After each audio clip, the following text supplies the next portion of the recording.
읽겠습니다. 믿음이 오기 전에 우리는 율법 아래에 매인 바 되고 계시된 믿음의 때까지 갇혔느니라. 이같이 율법이 우리를 그리스도께로 인도하는 초등교사가 되어 우리로 하여금 믿음으로 말미암아 의롭다 함을 얻게 하려 함이라. 믿음이 온 후로는 우리가 초등교사 아래에 있지 아니하도다. 너희가 다 믿음으로 말미암아 그리스도 예수 안에서 하나님의 아들이 되었으니 누구든지 그리스도와 합하기 위하여 세례를 받은 자는 그리스도로 옷 입었느니라. 너희는 유대인이나 헬라인이나 종이나 자유인이나 남자나 여자나 다 그리스도 예수 안에서 하나이니라.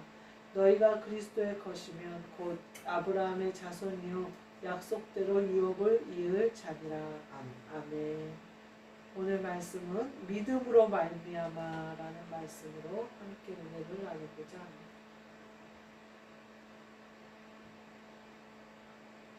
우리가 그리스도께서로 인도하는 초등교사, 율법으로 말미암아 예수님을 만나는 게 아니고 그리스도 예수를 우리 심령 가운데 모셔서 하나님의 아들이 되는 권세는 믿음으로 말미암아 이루어진다는 거죠. 그 23절에 보면요, 믿음이 오기 전에는 율법 아래에 매인 바가 되어졌다는 거예요. 그래서 죄를 짓고 죄를 제사 지냄으로 씻고 또 죄가 죄인지를 알고 하나님이 좋아하시는 것과 싫어하시는 것을 알고 이런 것을 분별하는데 뭐가 필요했냐면 율법이 필요했던 거예요. 그러니까 뭐 예를 들면 이런 거죠. 교칙이나 회칙이나 이런 법이 필요한 거예요. 저희 마트에서 계속 뭘 강조하냐면 고객들한테 제발 좀 친절하게 하라는 거예요. 단골 손님들이 오다가도 안 온다는 거예요, 자꾸. 그 이유가 뭐냐면 불친절하고 틱틱대고 이러니까 직원들이 그렇게 하니까 돈 쓰러 와가지고 어느 고객이 좋아하겠느냐. 그러니까 제발 친절히 해달라 그러더라고요. 이번 월요일 날은 본부장이 뭐라고 하냐면 제가 이렇게 친절하게 해달라고 부탁을 드려도 그 불친절한 게 자기가 지나가면서 봐도 여러 번 보인다. 그러면서 제가 왜 이렇게까지 해달라고 하는데도 안 될까 생각을 해보니까 자기가 확인을 안 했다는 거예요. 이렇게 해주세요라고 얘기하고 했나 확인을 안 했다는 거예요. 그래서 이제부터는 확인을 해서 이제부터는 지나가다가 그런 일이 적발되면 그냥 제가 그 자리에서 좋은 소리가 나가지는 않을 것이다. 그러면서 서로 얼굴 붉히는 일이 없었으면 좋겠다. 이렇게 표현을 하더라고요. 그러면서 하는 말이 이제까지 제가 계속해서 좋은 말로 부탁을 몇 달에 걸쳐서 했는데도 시정이 안 된 것은 이제는 좋은 말로는 더 이상은 안 된다는 얘기 아니냐. 이렇게 얘기를 하는 거예요. 율법이 그런 거예요. 처음에 예수가 하나님이 사랑한다고 그러고 보호해주고 다 해요. 출애굽도 해주고 다 해요. 근데 몰라요. 애굽에서 그 하나님의 그 바로 왕, 강팍한 바로 왕에게 이적을 보여주실 때 그 이적 가운데 이스라엘 민족은 다 있었어요. 근데 하나님이 어떠한 분이신지를 모르는 거예요. 그러니까 할 수 없이 율법을 주신 거예요. 그래서 하나님이 싫어하는 게 뭔지 좋아하는 게 뭔지 이렇게 하면 죄고 저렇게 하면 게 이거를 다 일일이 알려주셨어요. 그 율법이 언제까지냐? 믿음이 오기 전에는 그 아래에 있었던 거예요.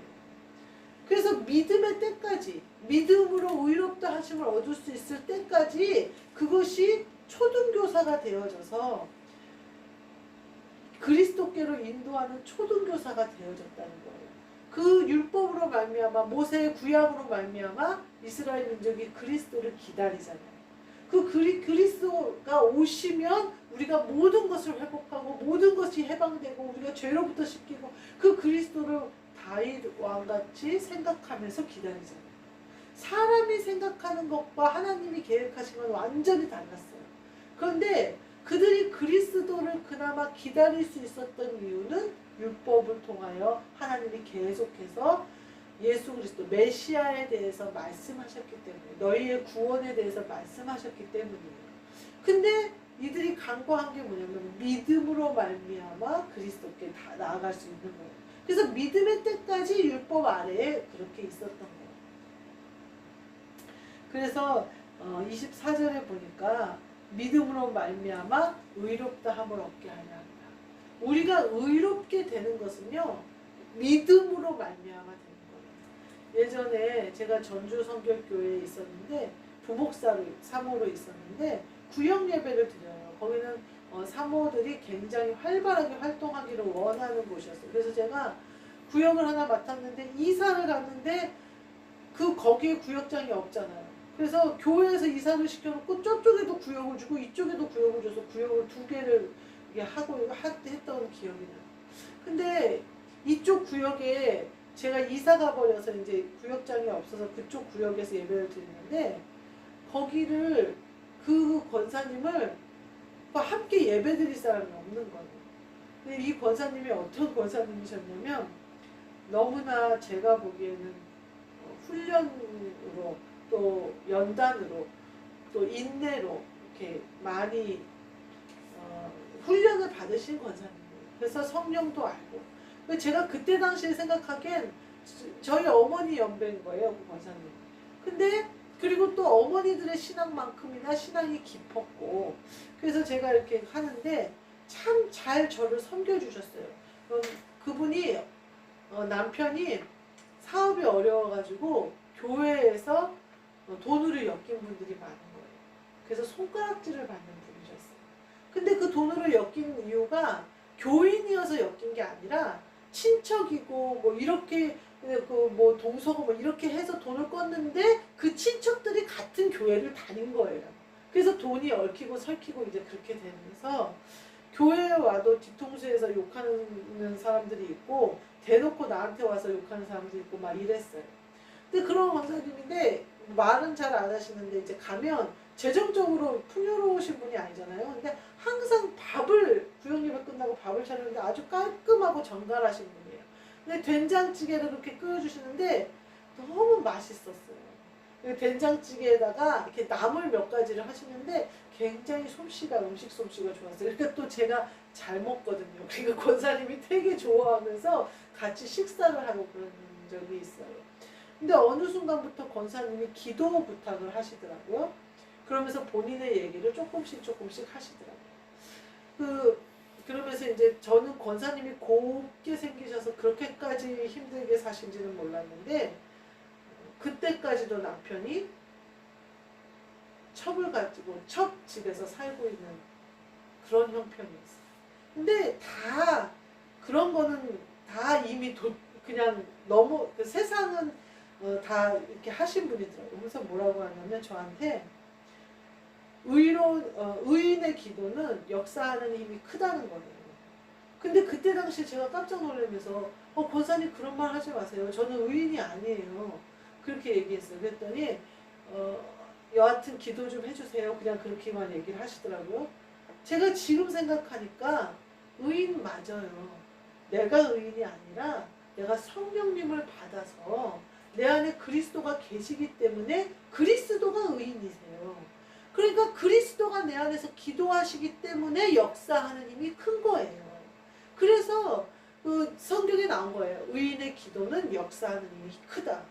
그 기도는 결국 뭐냐는 얘기냐면 믿음으로 하는 기도는 역사하는 힘이 크다 그 말이에요. 근데 그때 당시는 내가 그 말을 오해해갖고 아니라고 나는 의인이 아니라고 제가 막 그랬던 기억이 나요. 참 믿음이 또 신앙이 얼마나 옅었어요. 그때 우리 아들이 유치원에 이제 막 들어가서 다니고 있을 때니까 제가 굉장히 젊었을 때예요. 30대니까. 그 생각이 오늘 불현듯 떠올라는 거예요. 이 말씀 의롭다함을 얻는 것은 사람으로 되지 않잖아요. 의롭다함이 얻는 것이 뭐냐면 천국에 들어갈 수 있는 길이 열린 의로운 자만 들어가니까 그 길이 열린 건데 내가 무슨 힘으로 그 길을 열 것이며 내가 무슨 힘으로 할 거냔 말이에요. 근데 그때 당시는 그게 무슨 말인지도 모르고 나는 당연히 구원받은데 뭘로 구원받은지도 모르고 그냥 성령 받았다는 건 알겠는데 성령의 그 역사를 뭘로 쓸 줄도 모르는 거예요. 그러니까 하나님이 저에게 그리스도는 이미 내 안에 오셨는데 칼을 줬는데 쓸 줄 모르니까 그냥 덮어놓으신 거예요. 그냥 칼집에서 빼지 말아라, 빼지 마라. 그렇게 쓰다가는 더 위험하겠다. 이렇게 된 거예요. 그러니까 의인의 기도는 역사하는 힘이 크다. 당연히 예수 그리스도가 기도하시는데 당연히 역사하는 힘이 크죠. 왜 예수 그리스도가 뭐라고 하셨어요? 올라가시면서 내 이름으로 무엇을 구하든지 하나님이 다 하실 것이다. 이렇게 얘기하시거든요. 그거는 이미 성령님이 내 안에 오셔서 그리스도가 강구하시는 것이기 때문에 그래요. 그것은 내 정력으로 구할 수 있는 것도 아니요, 내 욕심으로 구할 수 있는 것도 아니에요. 만약에 기도 응답이 안 된다 그러면 정욕으로 쓰려고 잘못 구했거나 그렇게 하나님의 뜻에 합하지 않다는 거예요. 그런 기도는 예수 그리스도의 이름으로 기도하는 것에 상달되지 않는다는 거예요. 그러니까 오직 우리의 기도는 의롭게 되신 바를 얻어 그리스도로 기도해야 된다. 성령을 힘입어 기도해야 된다. 그러면 하나님이 모든 것을 주신다는 거예요. 그러니까 우리가 의롭다함을 얻어야 되는데 이 의롭다함은 믿음으로 말미암아 믿음으로만 가질 수 있다는 거예요. 따라서 믿음으로 기도하는 것은 역사하는 힘이 큰 거예요. 우리가 믿음이 없어서 그리스도는 믿음으로, 그리스도는 예를 들면 우리에게 멋진 걸 주고 싶으신 거예요. 그래서 그걸 기도하라고 하는 거예요. 그래서 그리스도가 나에게 기도하게 하시고 싶은데 내가 믿음이 없는 거예요. 그거를 제가 갖는다고요? 가져서 뭐 하게요? 내 생각을 하고 있는 거예요. 그리스도께서 그리스도의 일을 위해서 그걸 쓰시겠다는데 내가 믿음이 없어서 예전에 그 어렸을 때 저처럼 나는 의인이 아니라고. 당연히 나는 의인이 아니죠. 그렇지만 나는 의인이죠. 그리스도께서 내 안에 계신 걸 인정하면, 그리스도께서 내 주인이 되신 걸 인정하면 의인이고, 내가 그것을 인정하지 않으면 나는 의인이 아닌 거죠. 그리스도께서 그런 것처럼 주님이 믿음으로 이걸 강구해라. 믿음으로 내가 써야겠다. 이렇게 써야겠다 그러신 건데, 아니 나는 믿음이 그만하지 않더라고요. 내 믿음이 아니고 주님의 믿음으로 하는 거예요. 믿음으로 말미암아 뭐든지 한 걸음씩 가는 거예요. 그리고 뒤에 보니까요. 26절에 믿음으로 말미암아 그리스도 예수 안에서 하나님의 아들이 됩니다. 우리가 누구 안에서 되냐면요. 그리스도 예수 안에서 하나님의 아들이 되는데요. 이것도 믿음으로 말미암아. 그리스도 예수는요. 예수의 형상이 우리에게 이루어진 것을 말하는 거예요. 여기에 보니까요. 그 뒤에 보니까요. 그리스도와 합하기 위하여 세례를 받은 자는 그리스도로 옷 입었느니라 이렇게 표현을 하고 있어요. 성경에 보면요. 세례가 물세례가 나와요. 세례 요한이 줬던 물세례고 예수님이 살아계셨을 때 했던 게 물세례예요. 근데 세례 요한이 뭐라고 그러냐면요. 내 뒤에 오시는 이는 성령으로 세례를 줄 것이다 이렇게 얘기를 해요. 그리고 보면서 예수님 부활 승천하신 후에 성령이 임하는 것을 봐요.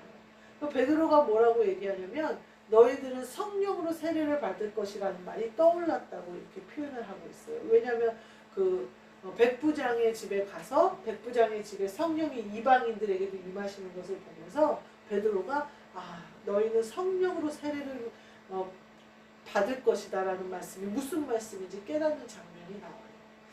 우리가 물세례를 받는 것은 그 세례 요한이 요한복음이라는 영화인가 그 예수님의 요한복음을 그대로 해놓은 무슨 영화가 있더라고요. 제가 그걸 보는데 세례 요한이 물에다 사람을 침례로 담가서 이렇게 꺼내요. 예수님의 제자들도 마찬가지로 그렇게 침례를 하는데 그 의식은 뭐냐면 죄를 씻었다는 의식이죠. 이스라엘 민족은 출애굽할 때 요단강 건너고 또 저기 가나안 들어갈 때 강을 건너고 그게 다 세례를 표시하는 거거든요. 물세례예요. 그거는 그냥 내 죄를 씻고 이제 하나님의 뜻대로 살겠습니다 하는 거예요. 그때는 성령이 오시지 않았기 때문에 내 영이 살아나는 건 아니에요. 내가 결심하고 열심으로 하나님을 섬겨서 사는 것이지 내 영이 깨어나서 영으로 하나님을 만나는 게 아니에요. 근데 그 뒤로 그 백부장이 베드로를 모셔오라고 그 천사가 나타나서 베드로라는 사람을 청해서 말을 들어라 이러잖아요. 근데 그 이유가 뭐냐면 너의 구제가 하나님의 마음을 감동시켰다는 거예요. 그러니까 하나님을 믿는데 열심으로 하나님을 믿는 거예요. 그러면 하나님이 성령을 주시는 거예요. 그런데 베드로가 말한 말이 맞는 것 같아요. 베드로가 뭐라고 하냐면 하나님이 선택하여서 주실 만한 자들에게는 이방인이든 여기도 나와요. 헬라인이나 유대인이나 종이나 자유인이나 하나님이 선택하셔서 부어주시는 자들에게는 다 성령이 임한다는 걸 베드로가 아는 거예요. 성령이 임하시면 어떻게 되냐면요. 영이 깨어나요. 그래서 그 영으로 믿게 되는 거예요. 그리고 그때부터는 어떻게 되냐면 영이 알게 돼요. 그래서 방언도 하게 되고 귀신도 여러 가지 역사가 일어나요. 그것은 영이 깨어난 것의 초보 단계예요. 초보 단계. 그래서 내가 성령 받은 것을 아는 거예요. 아, 내가 방언하니까 성령 받았네. 그 다음에는요. 그것이 내 영이 기도하는 일과 그리스도께서 내 안에 오셔서 나를 사용하시는 일로 업그레이드가 돼요. 오늘 말씀하시는 그리스도와 합하기 위하여 받는 이 세례는 십자가 세례를 말하는 거예요. 그 세례는 뭐냐면요. 나는 죽고 그리스도가 사는 세례예요. 물 세례는 어때요? 내 몸이 물에 담갔다 나오면서 내 몸으로 지은 죄를 용서해 주세요 라고 하는 거잖아요. 그래서 내가 하나님 아버지 앞에 신실하게 이제 살게요. 범죄하지 않을게요 라고 생각하면서 구제도 열심히 하고 봉사도 열심히 하고 그래서 하나님이 성령을 물론 열심히 한 것으로 받는 건 아니에요. 하나님이 선택한 자들에게 선택된 걸 주시는 거예요. 성령을 받았어요. 그때부터는 어떻게 되냐면 영으로 기도하고 내가 성령 충만을 사모하면서 계속해서 성령의 충만함을 내가 갈구해요. 그래서 성령에 충만하기 위하여 예배를 드리고 성령 충만하기 위하여 기도를 하고 철야 기도를 하고 새벽 예배를 드리고 내 성령 충만하여 내 영이 방언을 하고 드러나고 이렇게 어떤 영적 능력을 행하고 이러는 것에 기쁨을 느끼면서 하나님이 나를 쓰신다는 것에 기쁨을 느끼면서 또 영적인 삶과 영적인 어떤 그 예수 그리스도의 능력을 체험하면서 그렇게 살게 돼요. 그렇지만 성령님을 따라 성령님께 순종하며 성령 충만해서 내가 성령을 거역하지 않기 위하여 몸부림치지만 내가 하는 거예요. 근데 내가 그리스도와 합하기 위하여 받는 세례는요. 나를 십자가에 못 박아버리는 거예요. 그 얘기는 뭐냐면요. 내 생각과 내 마음과 내 뜻대로는 하지 않겠다는 의미예요. 내 말이나 행동이나 모든 것, 내 삶의 모든 것, 내가 구제하고 헌신하고 봉사하는 것이 아니라 내 시간도 내 건강도 내 물질도 다 주님 것이라는 고백이에요. 주신 이도 하나님이시요 가져가신 이도 하나님. 내가 살아도 주를 위하여 죽어도 주를 위하여. 완전히 삶이 달라지는 거예요. 그대로 행하는 거예요. 그런 자들이 바로 그리스도로 옷 입는 거예요. 그래서 옷이 갈아입혀졌죠. 그리스도로 옷. 그러니까 어떻게 되냐면요. 난 죽었잖아요. 그러니까 난 의인이에요. 왜냐하면 그리스도가 사시는 거예요. 그리스도가 사시는 거니까 기도하는 것마다 응답이 돼요. 그리고 기도가 영으로 하는 기도로 바뀌어요. 사도 바울이 뭐라고 얘기하냐면요. 자기가 교회에서 방언으로 가장 많이 기도한다 이렇게 표현하거든요. 방언은 물론 믿음을 드러내기 위한 방법이지만 방언이 계속해서 업그레이드 되면 뭐 어떻게 되냐면은 내 영이 영으로 기도하는 것이 돼요. 우리가요 육신의 육성으로 기도해서 간구하는 것이 그리스도가 원하시는 것보다는 사실은 이 땅의 것이 많아요. 방언으로 기도하면요 구원이 일어나고요 자녀들의 영이 지켜지고요 내 안에 있는 그리스도 예수의 생수가 흘러넘쳐서 내 형제들에게 내 집에 거하는 모든 사람에게 구원이 이루어져요. 그 얘기는 뭐냐면요 우리 백합교회가 지금 이렇게 작게 여기서 예배드리지만 여기서 하는 기도의 힘은 우리 나라를 구할 수도 있고 우리 전 세계의 평화를 가져올 수도 있다는 얘기예요. 이게 영적 평화예요. 그게 그리스도로 옷 입은 사람들이 할 일이에요. 그래서 저는 가끔 유혹에 빠져요. 나 마트도 그만두고 싹 다 그만두고 그냥 기도만 했으면 좋겠다 그 생각이 가끔 들어요. 왜냐하면 기도하는 것이 가장 큰 일이기 때문에, 큰 역사이기 때문에, 그 기도하는 일이 가장 뭐라고 얘기할까? 뭘로 비교하겠어요? 그것을 뭘로 비교하겠어요? 그냥 기도만 하면 오히려 내가 천국에 가서 상급이 되게 클 것 같은 거예요. 그건 우리가 선택하는 거예요. 내가 육신으로 굶고 기도를 할 건지, 내 육신의 삶을 살면서 기도할 건지, 그건 내가 선택하는 거예요. 제가 싹 그만두고 기도를 한다. 아마 한 달 못 버틸 거예요. 배고픈데, 돈 없는데, 육신도 살아야 될 거 아니에요. 그러면 오히려 그 이후로부터는 기도를 더 못하게 되는 경우가 되겠죠. 그래서 제가 가끔, 그냥 그 기도만 했으면 좋겠다. 기도의 그 능력이 느껴질 때마다 제가 가끔 그 생각을 해요. 내가 이러고 있을 사람이 아닌데, 내가 고급 인력인데 이러고 있네. 시간을 여기다 보내지 않아도 될 사람이 시간을 여기다 보내고 있네. 그럴 때가 참 있어요. 우리에게 기도는요, 그리스도를 옷 입은 기도는요, 그리스도가 하시는 기도예요. 우리가 기도하는 방언 기도가요, 그리스도가 하시는 기도라고요. 내 안에 오신 그리스도 예수와 보좌에 계신 예수 그리스도께서 그리스도로 운행하시면서 저를 통하여 기도하시는 거예요.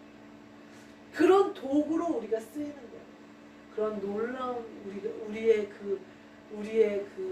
우리가 뭘 담았는지를 기억하셔서 우리가 얼마나 소중한 사람들인지, 우리의 기도와 우리의 예배가 얼마나 큰 역사를 이루고 있는지 믿음으로 말미암아 보시고, 믿음으로 말미암아 취하시고, 믿음으로 말미암아 행하시는 저와 여러분이 되시기를 주님의 이름으로 축복합니다. 아멘. 기도하겠습니다. 하나님 감사합니다.